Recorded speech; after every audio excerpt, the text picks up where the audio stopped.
Hey, and welcome to The Office Field Guide. My name's Chris, and I'm reviewing every episode of The Office ever. And today, we're looking at The Lover. Don't call my mother your lover. Ooh, yes. You know, for the first time in a long time, I've had a little bit of writer's block writing this episode. I'm not really sure if it's because this episode might be subpar. Interviewing skills, subpar. Or maybe it's because I've had a billion other things going on in life. But I've had to keep picking this one up and then putting it back down and picking it up, putting it back down. If, like me, you're not even really sure what this episode is, well, the A-plot surrounds around Michael, eventually revealing to Pam that he's dating her mom. It's okay. This was foreshadowed way back in season 4. There's nobody I hate enough to write a name on this card. Who is it? Your mom? Yeah, whatever. And the B-plot surrounds Dwight's covert investigation tactics.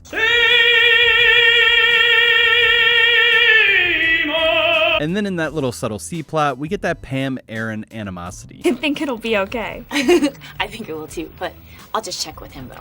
Great. Oops. Sorry. Oops. So we got a lot of background and good stuff to get to today. It's all good. So let's just kick this pig. Warning! Warning! Warning! I understand nothing. Okay, let's play with something here. The Lover cold opening is the Blind Guy McSqueezy one. Blind Guy McSqueezy. I'm going to make a post later today for you to choose who your favorite Michael character is. Leave your vote in the comments. McSqueezy never really makes an appearance again, or is even otherwise mentioned. But lacks vision, it gets a chuckle from me every time. Lack of vision gets him into all sorts of trouble. We're going to get more into that later, though. Much like the Back from Vacation episode in Season 3, The Lover explores the inevitable clash with reality that we all experience after a honeymoon period, whether it's literal or otherwise. But Jim got that truth bomb dropped on him real early. You did not have sex with Pam's mom. Oh, big time. What kind of car does she drive? She drives a green Camry. And a quick aside, this is the one time I do think I feel bad for Toby. Hey, Jim. Not now, Toby, my God. Jesus. Get the hell out of here, idiot. What did I do? Pam got this little nugget, though. So what'd you bring us? Some candy. What else? That's it. Oh, because you spent so much on the wedding. Meredith really does kind of round out the office ensemble, and I really do like the writing with her. Don't fall in love with me, kid. And Flannery pulls off this kind of sass really well. Oh, because you spent so much on the wedding. That clip always gets a rise out of me, even more if you consider what she said before. You will eat whatever is fanciest. Unless there's ribs. Teacher, Pam hasn't been in class this week. We even get to see a little bit of a different side of our characters in this one. Michael becomes almost a fully sympathetic character for at least a moment. Is it really so horrible that I could possibly go out and find happiness? Well, maybe you're right. Who are we to... Shut up, Oscar. Jim is, man, I don't even know what you would call his behavior here. I mean, I can relate with it. You're upset because your significant other is going to be upset about something. I think we should just drop it, because obviously he doesn't want to talk about it. Happy wife, happy life kind of thing. I guess it's pre-empathetic anger. Is that a thing? Then take a different way home, man. Not now, Toby, my God. Jesus. Get the hell out of here, idiot. I'm not really sure, but seeing the different chops from John Krasinski and Jenna Fisher is extremely welcomed here. Jim is especially so chill about everything all the time. And then an older gentleman asks you, boxers or briefs? You've heard me yell. Okay, I've heard you exclaim. Pam, on the other hand, has evolved from never speaking up to herself to gently speaking up for herself. No, actually, one of these is supposed to be a light. To full-blown whatever this is. I could give a about your happiness. Stop dating my mother!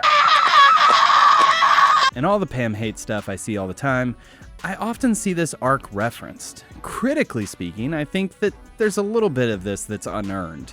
It's a bit jarring to see Jim and Pam behave with such an outspoken demeanor. Just take the parrot. But even saying that sentence, I guess, is it really unearned? I mean, Pam witnessed how Michael behaved in relationships before. Man, I would love to burn your candles. You burn it, you buy it! Oh, good! I'll be your first customer! You're hardly my first. That's what she said! And she probably also got a full report from the blind date she set Michael up on. It was like talking to the sweet old lady on the bus. That's incredibly rude.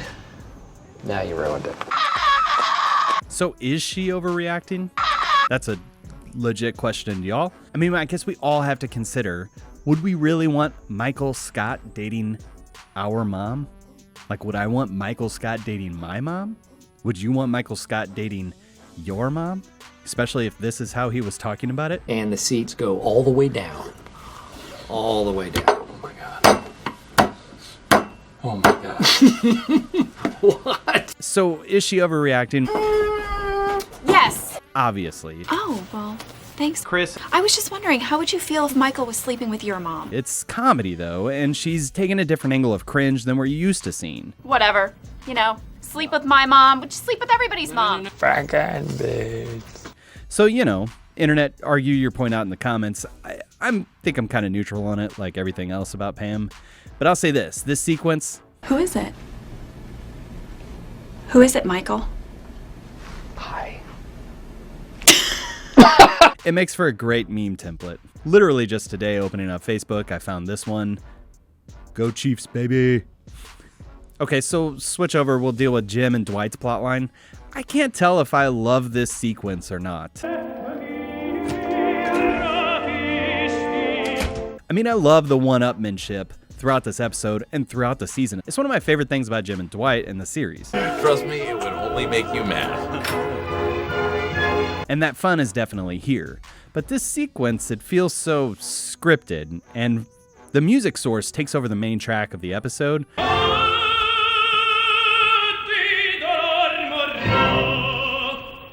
Rather than just something that's happening that's like coming from Jim's office. And that feels odd for the documentary, but it's not the first time we've seen that happen. It happened way back in season 2, and again just earlier this season.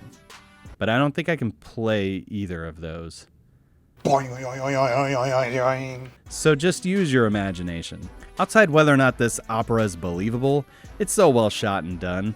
I've heard that there's a deeper meaning behind the opera that they chose here that was very fitting, but I'm not going to even pretend I know anything about opera or anything like that at all. So if you know about it, feel free to chime in the comments. Paint a mural of Chicano leaders. So anyway, I think I love this, but I'm also a little skeptical of it. It takes me out of the experience a little bit. It's definitely one of those stress relief effect type events. The fire's shooting at us! Creed in this episode, he's got some great background things to do. That's messed up, man. And let's check in on Ryan's hipster transition. Yep, it's coming in pretty good. Stanley's face when Pam yells no more meetings is gold. No more meetings! In fact, everything about this conference room is pretty A+. Use pickle. You can even hear Ryan yell over the crowd. No, That's this my is mom not you're talking about. It again just goes to show that everyone's answer to that question, would you be okay with Michael dating your mom? It changes when it's personal. I really would have appreciated a heads up that you were into dating mothers.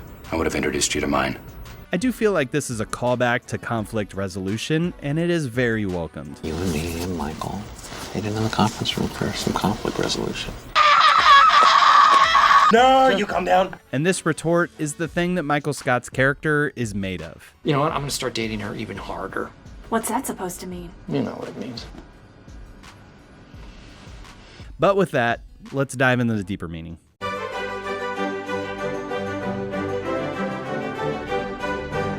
What does a bean mean? Someone please explain it to Cap. All right, as promised, let's bring McSqueezy back. In an otherwise boring cold opening, there's this interesting bit. I've always undervalued this cold opening, to be honest with you. It doesn't really offer anything but establishing where we are in the timeline, which is that it's Jim and Pam's first day back in the office after their honeymoon. But McSqueezy, I think, is the key to cracking this episode's deeper meaning wide open. Lack of vision gets him into all sorts of trouble. So in The Lover, we have a lot of people not seeing the full picture, either by chance or by choice. For example, Jim sees what Dwight's trying to do, but he doesn't see the deeper plot. On that note, props to Dwight for the hidden pin trick. Did you really think I would put my primary listening device in a wooden mallard? I'm not insane.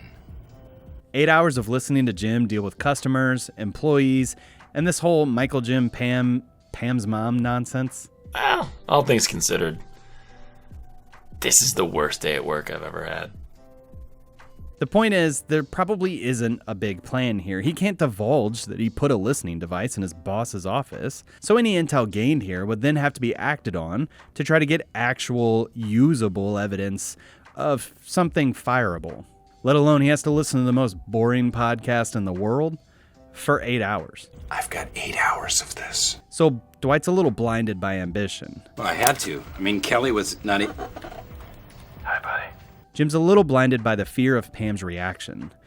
And the seats go all the way down. Pam's a little blinded by Michael's past. She's also a little blinded by her anger. Michael can't really see Pam's perspective. I know exactly how Pam's feeling right now. And Andy still has nothing to do. Is this because of the 60 Minutes segment about working conditions in our Peruvian paper mill? Which is neither here nor there. Who cares? So in general, I'd say that this episode is a look at what happens when you fail to look at another person's perspective. No, that's my mom you're talking about. So again, would you be cool with Michael dating your mom? What is your perspective if it really was your family? If we fail to walk a mile in their shoes, Walk a mile in Oscar's shoes. Or try and Phyllis's pants. or whatever other cliche we want to throw at it, we end up just being blind guy McSqueezy ourselves. Oh, Pam! Nope. And, oh, Jim! But with that, let's rate this thing. This is the worst. I'm not kidding when I say I barely remember this episode. Like, I know that blind guy McSqueezy exists, but I couldn't tell you what episode or season Michael portrayed him in. Honestly, I think this is the weakest cold opening we've had in a long time. It lacks charisma, excitement, and in general, something actually memorable. I'm giving it a 1 out of 5. As for this episode, again, it's a weird one for me. I think I've blended this one with the double date episode in my mind. I kept waiting for Pam to slap Michael, not realizing that that wasn't going to happen for quite a while. Can I have the weekend to decide? And my memory is all over the place with this one. This is probably as good a point as any to let you know that I love me some Office, but I stopped watching it for pleasure back when I started this series. I watched the same episode a couple of times each week when I go to review it. But this all means that I haven't really watched any of these later season episodes for quite some time. So there's bound to be more episodes like this that I have a little bit of a foggy memory with. But with that out of the way, The Lover... Well, first let's check the IMDb scores. Calculating. Last week, I really enjoyed that episode, and the scores were way down. Okay, shut up, mechanic. Seems like there's a reversal here, as the scores were a lot higher for The Lover. And I don't want to pee in anybody's Cheerios, but this episode feels rough, with just a few highlights sprinkled in here. I could give a about your happiness. Stop dating my mother. Oh my god. Oh my god. Not now, Toby, my God. Okay, you jackass. Oh, well, thanks, Oscar. I was just wondering, how would you feel if Michael was sleeping with your mom? My mother's in a wheelchair. The Jim Dwight stuff is by far my favorite aspect of this episode. It's a real handsome duck. Mallard. And that conference room sequence is very well pulled off, equally written, directed, and acted extremely well. It's all good. The rest of the runtime, I mean, it's The Office, so how bad can it be? It's just not incredible for the series. I'm going to give it a 3 out of 5, and it was bordering on a 2 out of 5. I can't lie anymore. You're a genius. Let me hear from you in the comments, though. I really haven't had a reaction to an episode like this for quite a while. What's your thoughts on The Lover? Next week is Season 6's Halloween episode, Koi Pond. Is that right? That's a Halloween episode? Yep, that's the Halloween episode. Right, so the infamous cold opening that I doubt Peacock or any other service will be showing anytime soon makes that one a Halloween episode. And we'll have a lot to unpack there. And that's all I have to say about The Lover. What kind of car does she drive? She drives a cheap escort. Don't forget to weigh in on the conversation here on whether or not you would like Michael to date your mom. And he's super funny. I guess that's not the question. The question is, would you be okay with Michael dating your mom? That is a $200 plasma screen TV you just killed! Weigh in here in the comments. Check out the Discord. Thanks so much for watching, and we'll see you next time.